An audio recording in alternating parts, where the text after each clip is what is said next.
Hello student, आज हम पढ़ेंगे पलक हिंदी सेकेंड लैंग्वेज पार्ट 1 स्वतंत्रता का दीपक।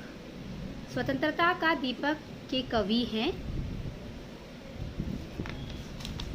गोपाल सिंह नेपाली। हम इस पार्ट का आप लोगों को परिचय फर्स्ट पैरा के लगभग सेकेंड पैरा हमने आगे के वीडियो में समझाया था। अब मैं आपको आगे का पंक्तियाँ पढ़ाने जा रही हूँ। चलिए स्टार्ट करते हैं। शांति हो अशांति हो, युद्ध संधि क्रांति हो। ठीक है, इसमें कवि क्या कहना चाह रहे हैं? कवि कहना चाह रहे हैं चाहे शांति हो या अशांति हो। शांति मतलब एकदम शांत, या अशांति मतलब लड़ाई या कुछ भी। ठीक है, अशांति हो चाहे युद्ध हो। ठीक है, युद्ध यानी लड़ाई। चाहे शांति हो या अशांति हो, चाहे युद्ध जल परिस्थिति क्यों ना हो, चाहे कितनी भी मिलाप की परिस्थिति क्यों ना आ जाए, चाहे क्रांति क्यों ना आ जाए। क्रांति मतलब कि चाहे बदलाव क्यों ना आ जाए, फिर भी हमें क्या करने चाहिए? तीर पर कछार पर यह दिया बुझे नहीं, ये दिया बुझनी नहीं चाहिए। तीर पर मतलब तीर का अर्थ है किनारों पर ये दिया जो कभी बुझे ना। ठीक है, किसी भी हालत में किनारों पर भी ये जो दिया है वो कभी भी बुझना नहीं चाहिए। क्यों? क्योंकि देश पर समाज पर ज्योति यानी उजालों का यह क्या है? भूतान है। ठीक है, देश पर समाज पर ज्योति का वितान है। ठीक है, क्या है? वितान है। वितान का अर्थ होता है फैलाव। ठीक है, पूरा चारों तरफ फैलाव होना। ठीक है, मतलब एक प्रकार का यह पूरा का पूरा आकाश है। क्या है?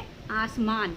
इसी बात को लेकर उन्होंने यही वो यही भावना रखते हैं कि हमारा जो ये स्वतंत्रता रूपी है ये एक दिया है, और इस कोई भी ऐसी कठिनाइयों में, कोई भी ऐसे परिस्थितियों में यह दिया कभी भी बुझने नहीं चाहिए।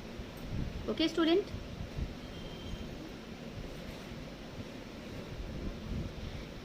तीन चार फूल है आस पास धूल है, बांस है बबुल है घास के दुकुल है।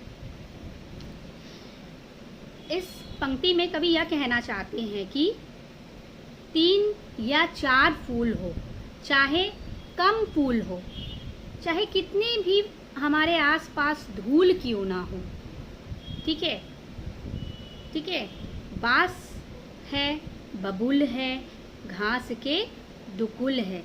मतलब बांस हो या बबूल हो या बहुत सारी घास हो, चाहे घासों का पूरा भुट्टा हो क्यों ना हो। ठीक है, मतलब भुट्टा यानी चाहे बहुत सारा घासों का ढेर क्यों ना हो, तो क्या होता है? वायु भी हिलोड़ से फूंक दे झकोड़ दे। यानी वायु भी क्या करती है? हिलोड़ ऐसा देती है कि जो बबूल का घास होता है वो हवा से क्या होती है? हिलोड़ देने लगती है, यानी हिलने लगती है। चाहे हम उसे फूंक दे या झकोड़ दे, फिर भी क्या होता है? कब्र पर मजार पर यह दिया बुझे नहीं। फिर भी कब्र हो या मजार हो, यानी मतलब कि दरगाह पर ये जो दिया है वो कभी भी बुझे नहीं। किसी भी स्थान पर यह दिया को बुझने नहीं देना चाहिए। ये दिया हमेशा जलते रहने चाहिए।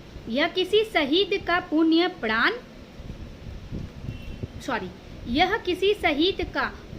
प्राण दान है। मतलब किसी शहीद का पुण्य प्राण दान है का मतलब क्या होता है? बहुत से लोगों ने अपनी प्राण की बाजी लगा दी है, देश के लिए प्राण की आहुति दी है। मतलब उन्होंने अपना जान तक भी दे दिया है। ऐसे शहीदों के लिए हमें इस दिया को कभी भी बुझने नहीं देना चाहिए। और ये जो दिया है वही उन लोगों के लिए पुण्य प्राण है। ओके स्टूडेंट, अब हम आते हैं लास्ट पैरा, ठीक है, लास्ट पैरा में। झूम झूम बदलिया, चूम चूम बिजलिया। कवि यह कहना चाहते हैं कि आजकल देश में यानी हमारे समाज में क्या क्या चल रहा है, चारों ओर फैली हुई है, ठीक है, दंगा फसाद हो रहा है, चारों तरफ क्या फैली हुई है, दंगा फसाद, ये सब हलचलें मची है ना बिजलियाँ चल रही, मतलब बिजलियाँ चल रही का मतलब यहाँ अर्थ दिया है आप लोगों को कि गोलियाँ बरस रही है। जब लड़ाई होती है कोई सिपाही या किसी में, तो वहाँ क्या चलने लगती है, गोलियाँ चलने लगती है, बमबाजी होना जारी हो जाता है और आंधियाँ उठ रही होती है। यह अजातमक की आंधियाँ उठ रही है और क्या मच रही है, हलचल मच रही है। आंधियाँ उठ रही है, हलचलें मच रही है, ठीक है। लड़ रहा स्वदेश हो, शांति का ना लेश हो। मतलब क्या है कि जितने भी दिया है वो हलचलें जैसे मच रही है, पूरा सारा का सारा स्वदेश जो है वो आपस में क्या कर रहे हैं, लड़ रहे हैं, यातना कर रहे हैं, ठीक है, शांति का लेश कर रहे हैं। समझ आया, ये सब कर रहे हैं। स्वदेश यानी अपना देश, अपना देश, ये सब लड़ रहे हैं, शांति का स्वदेश भी कर रहे हैं। शूद्र जीत हार पर यह दिया बुझे नहीं। शूद्र का अर्थ है निम्न, ठीक है, शूद्र का अर्थ है निम्न। शूद्र जीत हार पर, इसका मतलब क्या है, छोटी छोटी बातों पर वो क्या करते हैं, लड़ने लगते हैं, झगड़ने लगते हैं, फिर भी वह सीधे हालत में यह दिया को कभी बुझने नहीं देते हैं, ठीक है। यह स्वतंत्र भावना का स्वतंत्र गान है। यह जो स्वतंत्र भावना है, जो हमारा स्वतंत्र आज़ादी जो की भावना है, यह एक क्या है, स्वतंत्रता गान है। तो इस प्रकार यह स्वतंत्रता रूपी दिया कभी भी बुझना नहीं चाहिए, यही पूरे भारतवासी चाहते हैं। तो हम सब क्या कहते हैं, जब गीत गान होती है तो हम सब कहते हैं जय हिंद। ओके स्टूडेंट, इस पार्ट के कुछ अभ्यास वगैरह हैं, हम आप लोगों को नेक्स्ट वीडियो में अपलोड कर दूंगी। ओके स्टूडेंट, कुछ शब्दार्थ मीनिंग है मैं आप लोगों को बता देती हूँ, जैसे कि अतीत यानी बीता हुआ, ठीक है। दीपक का अर्थ होता है दिया, ज्योति का अर्थ होता है प्रकाश उजाला, तीर का अर्थ होता है किनारे, शूद्र का अर्थ होता है नीम, बयार का अर्थ होता है हवा, स्वदेश का अर्थ होता है अपना देश, वितान का अर्थ होता है फैलाव, दुकुल का अर्थ होता है चुनरी। ओके स्टूडेंट, इसका क्वेश्चन आंसर्स मैं आप लोगों को दे दूँगी। Okay student, thank you, bye bye.